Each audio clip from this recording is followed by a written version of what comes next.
Stars and Straps RC here tonight. This is going to be the first of a video that I've done. Had my channel for 3 years now, and I've never done an assembly video. So I chose something easy for the first one, which is the new FMS 1220 millimeter Ranger version 2. Kind of show how simple and easy something like this is to go together, compared to, something bigger, something with more elements to it. So what I've got laid out is the parts, the fuselage, two-piece, the landing gear, wings, and elevator. It is a 4-channel plane, so it should go together pretty quick. So let's start on it. So on the front half, as you can see, I've already got my AR620 receiver in it. I've already got it bound. So that part's done. One note, be sure when you're working on a plane or assembling a plane, prior to powering it up, take the prop off of it. This one does come with it pre-installed. Number one, you can always check the tightness when you put it back on, which this one was loose. I found out when I took it off, the nut wasn't tight. So for safety reasons, take that prop off. I have seen fingers cut off at the field. I have seen people get cut really bad because they don't take a prop off when they're programming or tinkering with reverse buttons and stuff like that on the transmitter. Okay, so this part of it is what I mentioned in my unboxing video, is what might be, quote, the fun part, or the most difficult part, because you've got to take your control rod for your elevator and guide it into that sleeve, as well as the spar for the fuse. I did this and dry fitted it last night, and it's actually not that difficult. So I'll start that control rod in, and I'll push it in as far as I can, and then come out enough to get that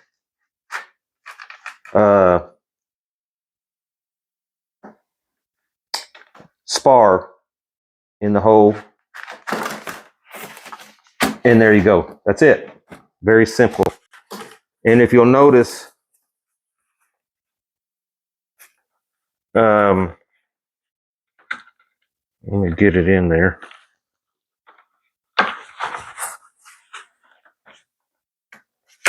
In the fuselage now, the rod is through, and all you got to do is put it in the clevis hole.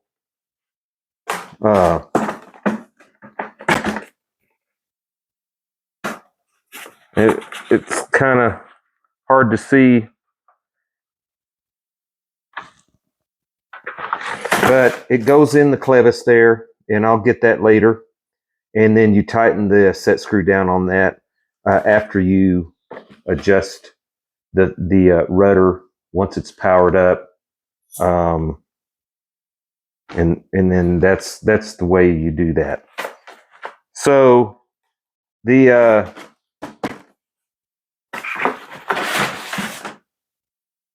back half of the fuselage goes together, and then you have two 10mm screws, which the kit comes with 5 16mm. You have one extra, 7 10mm with one extra. So you take 2 your 10mm screws, and I have had these sometimes where the screws don't line up, but not often. Once in a while, you have to push in on something to get it to line up with the hole. And don't over tighten these guys, because any plastic fittings that you screw these into could break. I've had that happen to me before as well.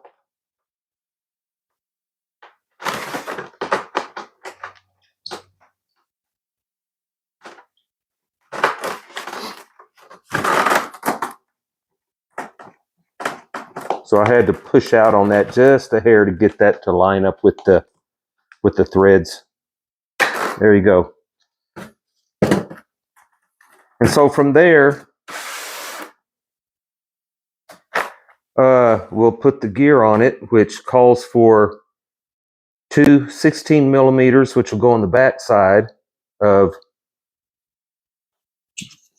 the piece that holds it in, and then two 10 millimeters. So you'll note the nipple portion of the strut here goes to the forward, and you can see in the plastic you got a notch out for that too. So that'll go in there. The plastic piece goes over the top like that. And I'm doing this mainly for RC Group. FMS has out for beginners. I know that all of you seasoned guys out there, you know, this is going to be probably very not applicable to you guys. But what I try to do, I've been in the hobby for 30 years, and I was a beginner when I started, so I try not to forget where I came from as far as a beginner. Always looking for help, and now that I've been in the hobby for amount of time, I'm always giving help. So, help out a new guy when you can. It's very rewarding. As I said in my unboxing video as well, on the old version of the Ranger that I had, I trained a couple of guys, new pilots on that, and it's a great trainer. And again, you don't want to over tighten these because that plastic will break under pressure.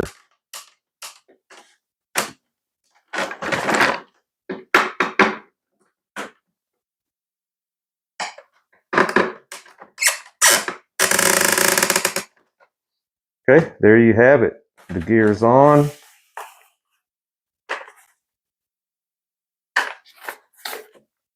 Since we have it upside down, the next step is your elevator. That takes two 16 millimeter screws as well. So the tongue and groove, obviously, that'll go in first. This is a plane that, given if I wasn't doing a video, I would probably have this together in 5 minutes. But I wanted to take a little extra time since I'm doing my first assembly video.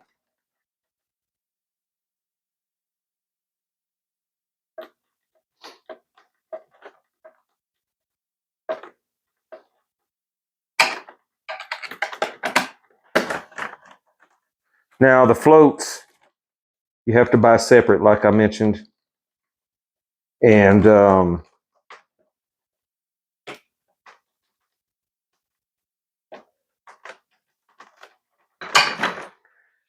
part of that's what this here is for, with that your pieces for your floats that are for this port come with the floats. So now that the elevator is on, it's starting to look like an airplane.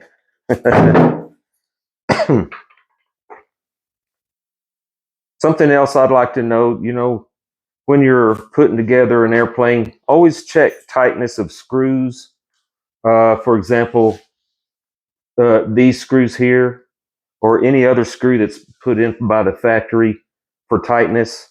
Sometimes things come and they're not tight. Any screws going into metal threads when you can. use some blue Loctite, especially on set screws like on the rudder control rod in there. I will add a little blue Loctite once I tighten that set screw down and set it.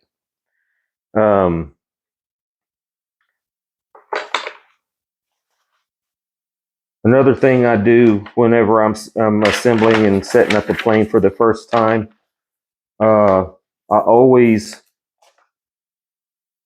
set my control surfaces manually with the plane powered up, center them all on the ground. That saves you a lot of trimming in the air when you do your maiden flight. Okay, so the wing is actually holds together with a couple of screws from the bottom. So the tongue and groove goes together like that. And then on the bottom, this also calls for 10 millimeter screws.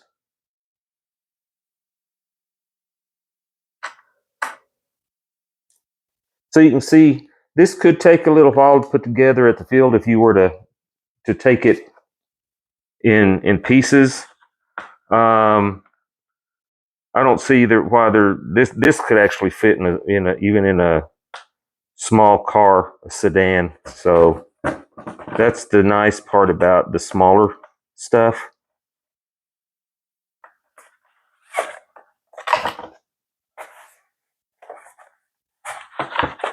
Push in on that more. Get that to line up. Now another thing,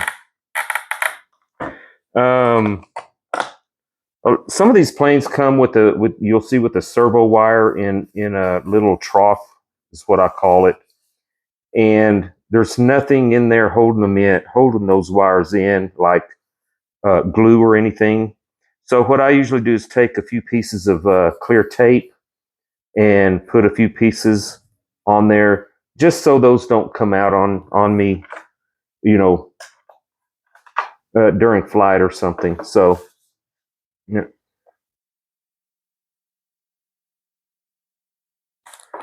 All right. Once that's done, you want to hook up your aileron servo wires, and it doesn't matter which one you hook up. I mean, you get two, right? So you just do one on one side, one on the other. Make sure the polarity is correct.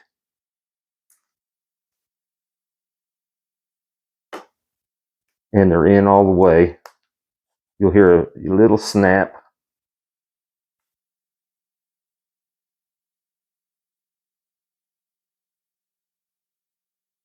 I've put together hundreds of these in my 30 years. My wife will testify to that. So, as you see, there's a couple of nipples there that go in the holes up front for your wing. Helps for lining it up. Make sure you don't get the wires pinched between the wing and the fuselage. And I'll just double check. If you get wires pinched between the wing and fuselage, it could pinch them to the point where there's no signal. It's possible. Now your snaps for the wings, as you can see, there's a little hook here, and there's an indentation in the hole there, so that's what guides them in.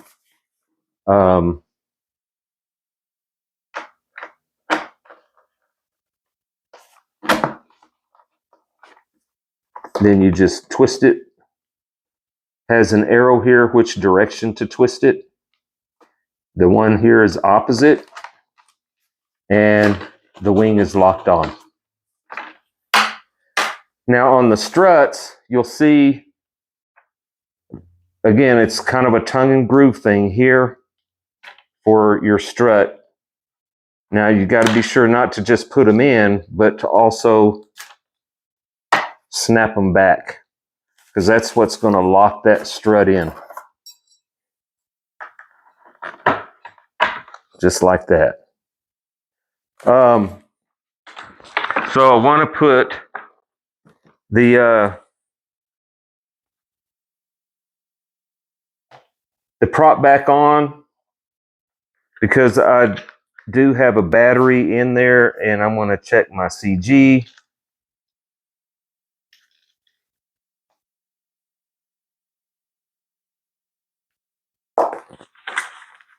I may end up getting a little bit bigger pitch prop for this, like an APC prop, just so it has a little more pull to it. Let me grab my wrench.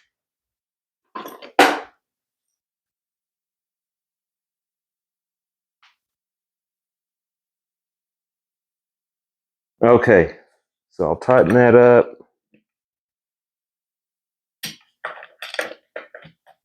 And you don't have to torque it, but you want it to be snug, good and snug. I probably could have turned that loose with my fingers out of the box. So that's why I say always check this stuff. And then your spinner actually doesn't have any screws holding it on. It snaps on, actually. So that works out pretty good. Just like that. Now, you'll see here.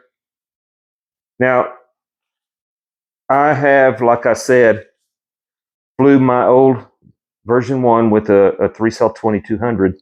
You get a lot more flight time, and it fits in there perfect. It fits in there snug against the foam in the back. You can't see that, but it does fit in there perfect. And now I want to just double check my CG with that battery, because you can't move that back. You might be able to move it back a hair if you lay it on top of the foam or carve foam out, but I don't want to do that.